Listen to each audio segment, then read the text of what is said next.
Every time I open social media lately, I'm seeing incredible tulip displays from England. And while they're absolutely beautiful, they had me thinking about something. Why are we always trying to grow English gardens here in Perth? Because after 3 years of growing one particular bulb in my own garden, I think we've got a much better option. It's a bulb I've never refrigerated, never lifted, and barely watered. And each year it comes back bigger and better than before. That bulb is Jonquils. After seeing all those incredible bulb displays online, I decided to create my own little jonquil version here at home. So over the weekend, my girls and I grabbed some old terracotta pots, all different jonquil bulbs, and got planting.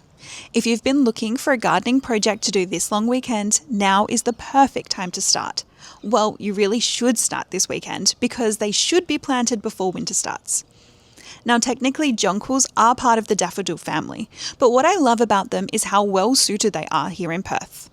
Unlike tulips, which often need refrigeration and a lot more effort to grow here, jonquils naturally prefer Mediterranean-style conditions, which means they thrive in our climate. One of the biggest lessons gardening has taught me is that instead of fighting our climate, why not grow plants that are already happy living in it? 3 years ago, I planted a small clump of jonquils in my garden, and since then, I've done absolutely nothing.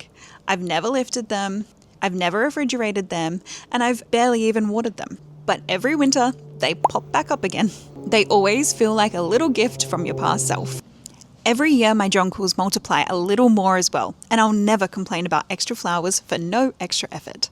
So let's get into how we planted these pots. If you're renting, have a courtyard, or only have a balcony, don't let that stop you. Some of my favourite bulb displays are actually in containers. I particularly love terracotta pots because they're naturally porous, which means excess moisture can escape through the sides. And bulbs hate sitting in wet soil. We filled the pots with a good quality potting mix and got started.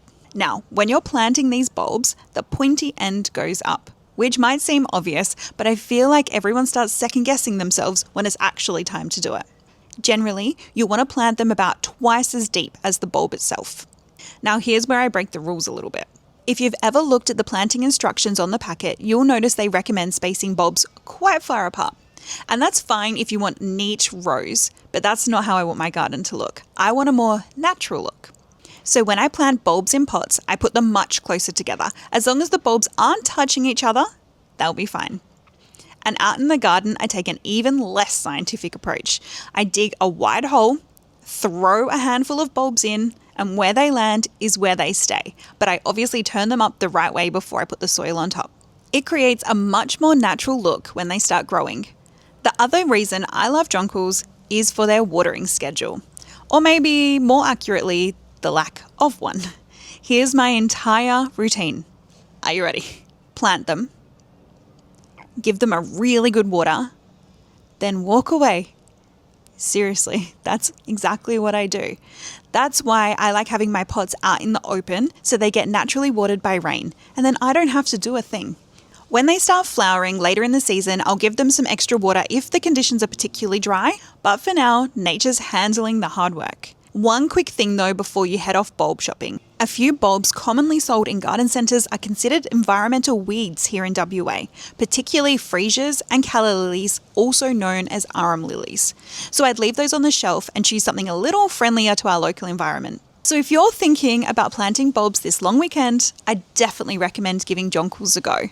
They're beautifully scented, they're low maintenance, and they multiply every year.